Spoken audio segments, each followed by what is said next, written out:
Bonjour, la leçon d'aujourd'hui c'est une leçon de chimie. Le titre c'est l'estérification et l'hydrolyse. L'estérification ça veut dire comment obtenir un ester. C'est une réaction qui a pour produit un ester. Et l'hydrolyse, on va voir après, c'est l'inverse, c'est la destruction de l'ester. Les esters sont très demandés. La plupart des esters ont un goût et une odeur agréable. Les esters naturels, on les trouve surtout dans la plupart des fruits bien maturés, comme les bananes, comme l'ananas, comme les pommes bien maturées, celui-là aussi. On trouve aussi les esters dans les fleurs. Donc pour cela, ils sont très demandés partout dans le monde. Bien sûr, la nature ne peut pas satisfaire tout le monde. D'où la nécessité de synthèse. La synthèse d'un ester, c'est l'estérification. On prépare les esters à partir d'un alcool et d'un acide carboxylique, ou à partir d'un alcool et d'un anhydride d'acide. Donc avant de revenir à ces deux réactions, l'estérification et l'hydrolyse, on va d'abord voir qu'est-ce qu'un alcool, qu'est-ce qu'un acide carboxylique et qu'est-ce qu'un anhydride d'acide. Donc grand 1, on pose la question, quelle espèce utilise-t-on pour synthétiser les esters? Je vous ai donné la réponse. Donc 1. L'alcool, les alcools. La définition d'un alcool. Un alcool est une espèce organique dans laquelle un groupe hydroxyle OH, le groupe fonctionnel, est fixé sur un atome de carbone tétragonal, le carbone fonctionnel. La formule générale d'un alcool à chaîne carbonée saturée non cyclique est CnH2n plus 1 OH, souvent noté ROH. Suivant le nombre de chaînes carbonées portées par l'atome de carbone fonctionnel, un alcool est primaire, secondaire ou tertiaire. Le nom d'un alcool dérive de celui de l'alcane, de même squelette carboné, en remplaçant le E final par la terminaison ol, précédé de l'indice de position le plus petit possible du groupe hydroxyle sur la chaîne carbonée principale. Exemple, le méthanol. Comme on a ici un seul carbone, la chaîne carbonée est formée d'un seul atome de carbone. L'alcane ici c'est le méthane, donc ça nous donne le méthanol. On remplace le E final par ol, méthanol. Deuxième exemple, on a une chaîne carbonée de deux carbones, C2H5, ça veut dire CH3, CH2, donc deux carbones. Ça nous donne l'éthane. On remplace le E par le ol. Ça nous donne l'éthanol. Ici, pas la peine de numéroter. Troisième exemple, là, par contre, il faut numéroter. Parce qu'il a un autre isomère.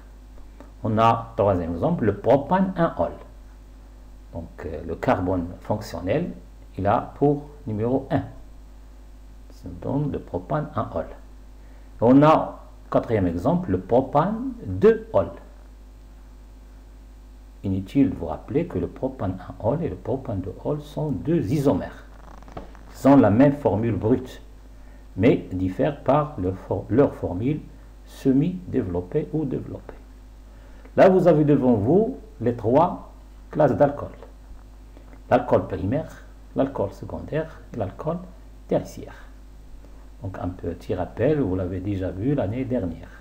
L'alcool primaire, le carbone fonctionnel, est entouré par deux H, donc HHR. L'alcool secondaire, un seul H, RR'. R et R' sont des radicaux, donc forcément ce sont des carbones. Et l'alcool tertiaire, le carbone fonctionnel, entouré par trois radicales, R, R' et R seconde. Passons aux acides carboxyliques. Un acide carboxylique possède le groupe caractéristique C double liaison O, OH, simple liaison OH, comme vous voyez, appelé groupe carboxyle. La formule générale d'un acide à chaîne carbonée saturée non cyclique est CnH2n plus 1 CO2H. Les formules générales, surtout, vous les utilisez dans vos exercices, lorsque vous avez un alcool ou un acide inconnu. Souvent, cette formule générale, on la note RCOH, avec R un radical. Le nom d'un acide carboxylique dérive de celui de l'alcane, de même squelette carboné, en remplaçant le E final par la terminaison OIC. L'ensemble étant précédé, masbouq, du mot acide. Donc toujours on commence par acide. La chaîne carbonée principale est numérotée à partir du groupe carboxyle. Par exemple, l'acide 3-méthylbutanoïque qui a pour formule CH3, CH, CH3, CH2, COOH. Donc là, je numérote bien sûr le carbone fonctionnel 1. Le carbone suivant 2. On trouve un radical au carbone 3. Pour cela, on dit l'acide, d'abord l'acide, 3-méthyl, là je parle du radical lié au carbone 3, butanoïque, parce que la chaîne principale contient 4 carbones. Donc, l'alcane principal, c'est le butane. On remplace le E par OIC. Butanoïque. Les acides peuvent être obtenus par oxydation des alcools primaires. Ça, vous l'avez vu l'année dernière. Cependant, nombre d'entre eux sont d'origine naturelle. Par exemple, l'acide hexanoïque. Quand je dis hexa, je veux dire une chaîne formée de 6 carbones. L'acide hexanoïque de formule CH3, entre parenthèses CH2 4, ça veut dire CH2 4 fois, et CO2H. Donc si vous comptez, vous trouverez une chaîne de 6 carbones. Cet acide peut être extrait du lait de chèvre. C'est la raison pour laquelle on l'appelle aussi l'acide caprique. Ça, c'est le nom commercial. Mais le nom scientifique qui nous intéresse là, c'est l'acide hexanoïque. On passe aux anhydrides d'acide. Un anhydride d'acide est un composé organique qui possède le groupe caractéristique C, double liaison O, simple liaison O, simple liaison C et double liaison O. Chaque anhydride d'acide résulte de l'élimination d'une molécule d'eau entre deux molécules d'acide carboxylique selon l'équation. Donc les anhydrides d'acide, on les obtient, ça ne se trouve pas dans la nature, on les obtient à partir d'une réaction chimique entre deux acides. Cette réaction, c'est la déshydratation, parce qu'il y a formation de l'eau qu'on doit enlever pour récupérer l'anhydride. Un anhydride se nomme en remplaçant le mot acide par le mot anhydride, dont le nom de l'acide correspond. Ainsi, l'acide éthanoïque, CH3COH, donne par déshydratation l'anhydride éthanoïque, qu'on peut écrire de la première façon CH3CO2, entre parenthèses 2O, ou CH3C double liaison O, simple liaison O, simple liaison C, double liaison O et simple liaison CH3. Grand 2, qu'est-ce qu'un ester? De 1, groupe caractéristique. Un ester est un composé organique qui possède le groupe caractéristique C, double liaison O, simple liaison O, simple liaison C. Donc C, pas H, parce que si vous mettez à la place de CH, ça sera un acide. Donc C. Ou la formule générale des esters s'écrit RCOOR'. R peut désigner une chaîne carbonée ou un atome d'hydrogène. R peut être un H, alors que R' correspond nécessairement à une chaîne carbonée. R' ne peut pas être un H. On revient aux acides. D'accord? Donc R' ne doit pas être H. Là, vous avez 3 exemples d'ester. Donc le premier ester, on le trouve dans les pommes et les bananes. Je l'avais dit, bien maturé. l'ananas, les noix de coco. Donc ces esters, soit naturels, soit synthétisés, on l'utilise surtout dans la pâtisserie, dans l'industrie des parfums et des déodorants. La nomenclature des esters. Le nom d'un ester comporte deux termes. Le premier, qui se termine en OAT, désigne la chaîne dite principale, provenant de l'acide carboxylique. Cette chaîne est, si nécessaire, numérotée à partir de l'atome de carbone fonctionnel. Bien sûr, le carbone fonctionnel ou C-O. Le second terme, qui se termine en YLE, est le nom du groupe alkyle provenant de l'alcool. Cette chaîne est, si nécessaire, numérotée à partir de l'atome de carbone lié à l'atome d'oxygène. Donc, comme j'avais dit au début de la leçon, tout ester est obtenu. On peut faire un ester à partir d'un acide carboxylique et d'un alcool. Donc, RCO, c'est le terme qui provient de l'acide. R'(O), c'est le deuxième terme qui provient de l'alcool. Et la nomenclature, c'est toujours de la forme alcanoate. Alcanoate, c'est la partie qui provient de l'acide. D'alkyle, d'alkyle, la partie qui provient de l'alcool. Là, on a trois exemples devant nous. Le premier exemple, éthanoate. Donc, le terme qui provient de l'acide, c'est CH3C. OH, donc c'est l'acide éthanoïque. Le deuxième terme, c'est une chaîne formée par 5 carbones. Ça veut dire cette partie provient de pentane-1-ol, ce qui nous donne de pentyl. Donc l'ester, c'est éthanoate de pentyl. Le deuxième exemple, vous trouverez un radical dans le premier terme qui provient de l'acide, donc vous devez numéroter, bien sûr à partir du carbone fonctionnel C-O, donc vous donnez 1, après vous trouverez le radical chez le carbone 2, et comme ça le nom c'est 2-méthylpropanoate, là vous avez nommé le premier terme, 2-méthyl le deuxième terme. Le troisième exemple, la partie alcanoate contient 2 carbones, ce qui nous donne l'éthanoate. 2. Vous trouverez un radical dans la partie 2. Vous devez numéroter là. Bien sûr, vous trouvez 2. 1-méthyl, le radical est attaché au carbone 1. Donc 1-méthyl propyl avec E. Propyl avec E.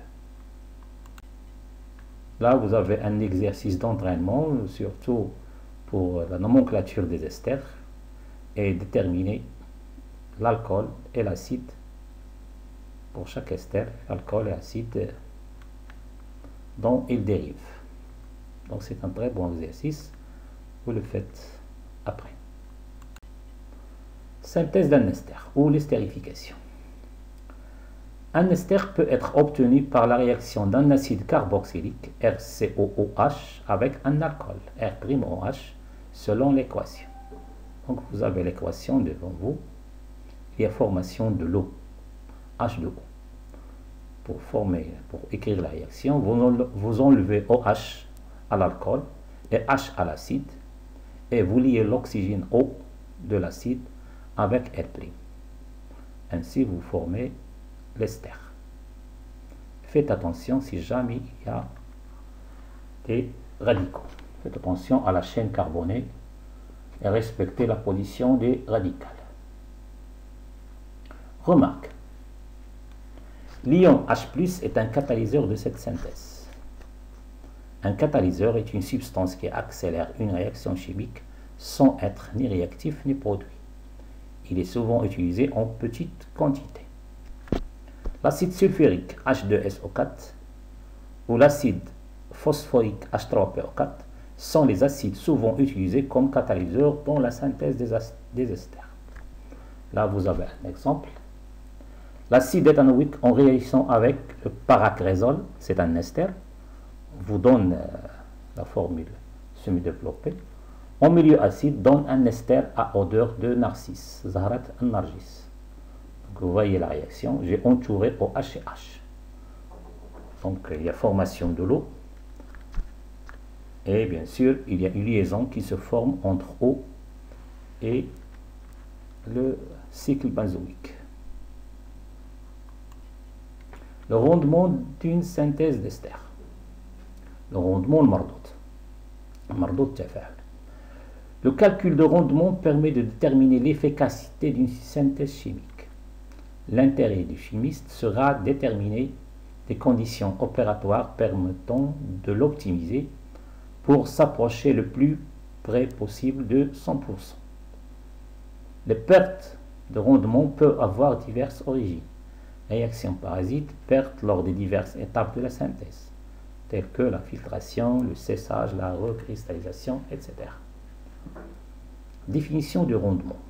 C'est le rapport entre le nombre de moles d'ester effectivement obtenu par le nombre de moles d'ester que l'on aurait obtenu si la réaction avait été totale. Donc, le rendement nu, c'est la quantité de matière de l'ester obtenue expérimentalement par la quantité de l'ester pour une réaction supposée totale. Donc là, je vous en supplie de ne pas confondre le rendement avec le taux d'avancement final. Taux égal x final sur x max. Le rendement, c'est lié à une expérience. Il faut réaliser une expérience pour calculer le rendement. Alors que le taux d'avancement final, on peut le calculer sans faire d'expérience. C'est quelque chose de théorique. X final sur X max. X final, on peut le calculer avec la constante d'équilibre. Et X max en venant réactif limite. Donc souvent, on fait cette erreur. Attention, le rendement, ce n'est pas le taux d'avancement final. Remarque, le rendement est différent selon la classe de l'alcool. Là, je parle de l'estérification utilisé en réactif. Il peut atteindre 67% dans le cas d'un alcool primaire et il peut diminuer jusqu'à 5% pour l'alcool tertiaire. Donc c'est pour cela qu'on s'intéresse parfois aux classes de l'alcool. Les alcools primaires sont les bons réactifs, les mieux réactifs pour réaliser une synthèse d'ester. On passe à la réaction inverse qui est la réaction d'hydrolyse ou l'action de l'eau sur les esters.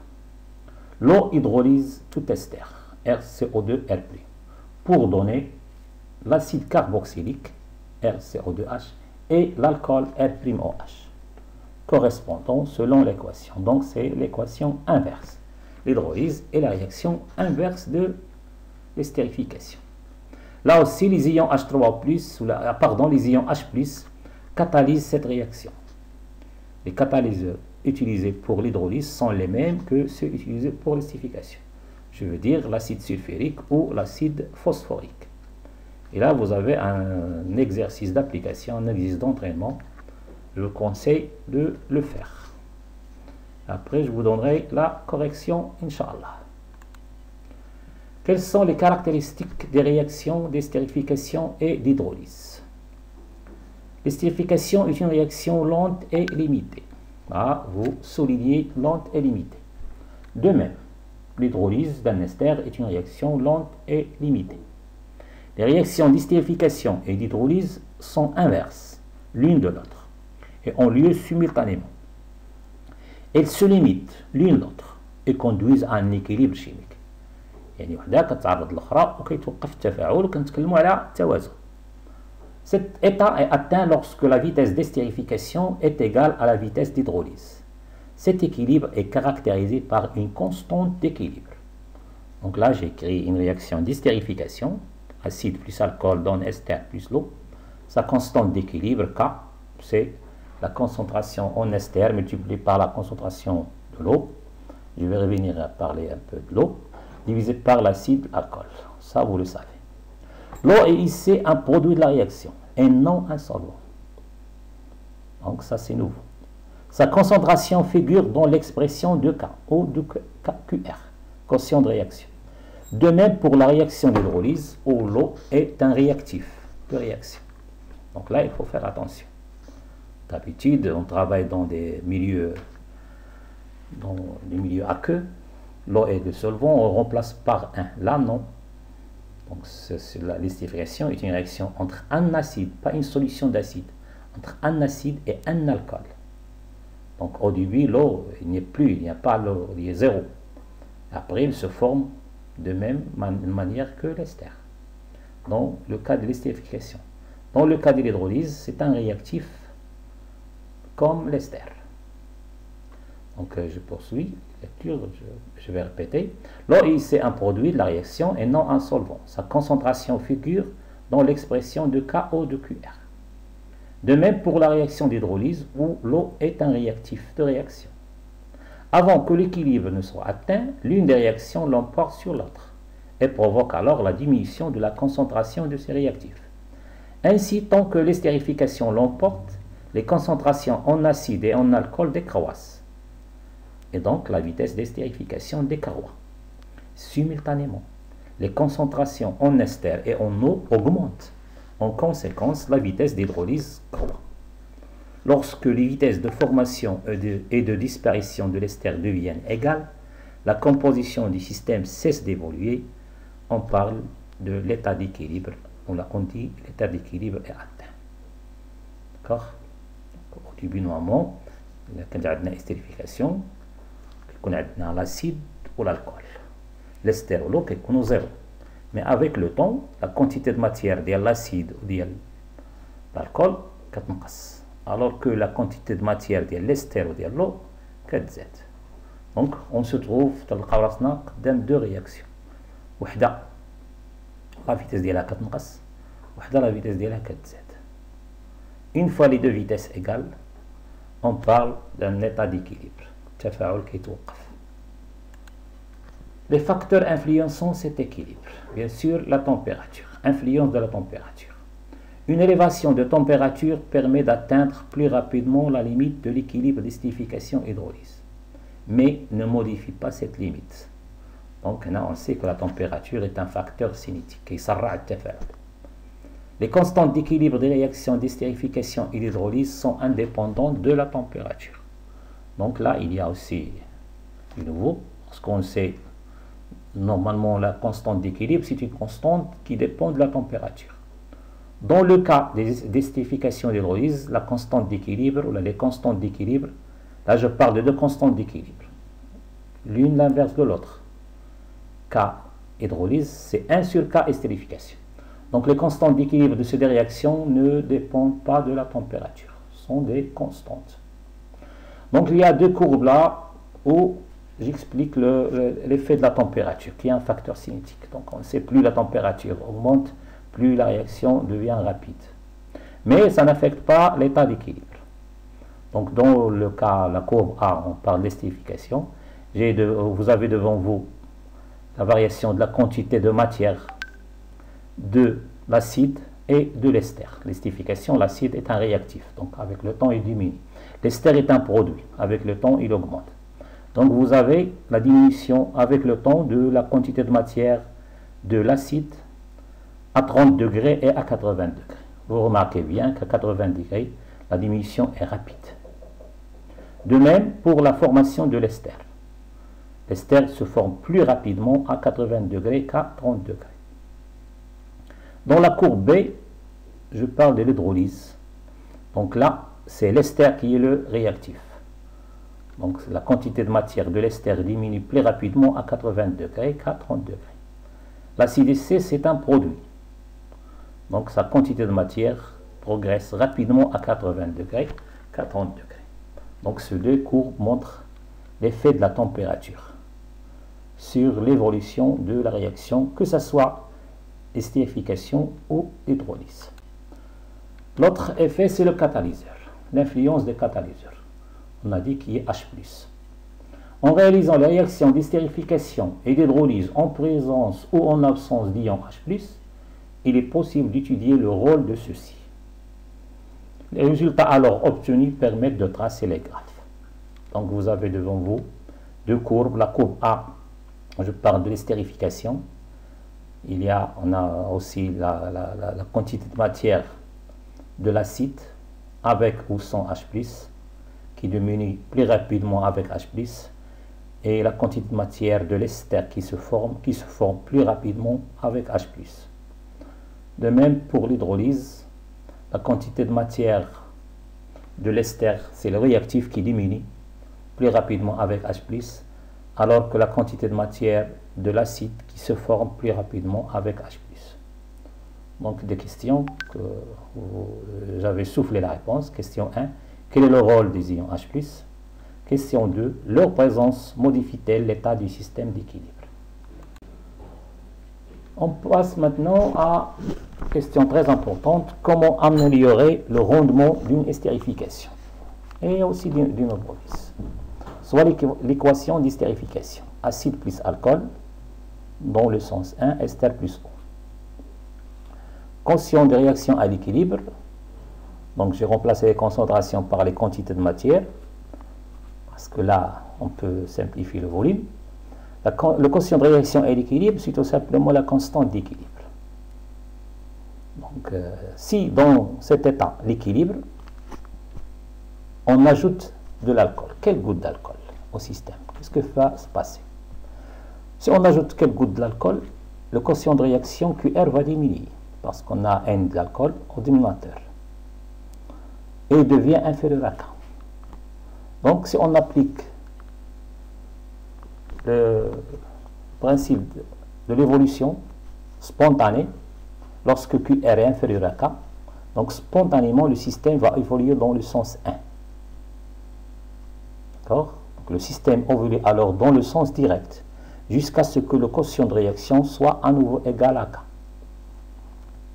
Et si on ajoute encore de l'alcool, la réaction va aussi évoluer dans ce sens, jusqu'à la disparition de l'acide. Donc comme ça, on dit qu'on peut contrôler une réaction limitée. On peut la rendre en parenthèse totale. Donc en général, un excès d'alcool ou d'acide, en général un excès de réactif, permet d'augmenter le rendement de l'estérification. L'utilisation d'un excès d'acide ou d'alcool augmente le taux d'avancement final de l'estérification et permet d'améliorer le rendement. De même, l'élimination d'un produit, tel que l'eau ou l'ester, lors de leur formation, déplace l'équilibre dans le sens direct de l'estérification et permet d'en améliorer le rendement. Parce qu'en éliminant la quantité de l'eau formée ou de l'ester, le QR va aussi diminuer et le système évoluera dans le sens 1 jusqu'à la disparition de réactifs limitants. J'espère que c'est compris.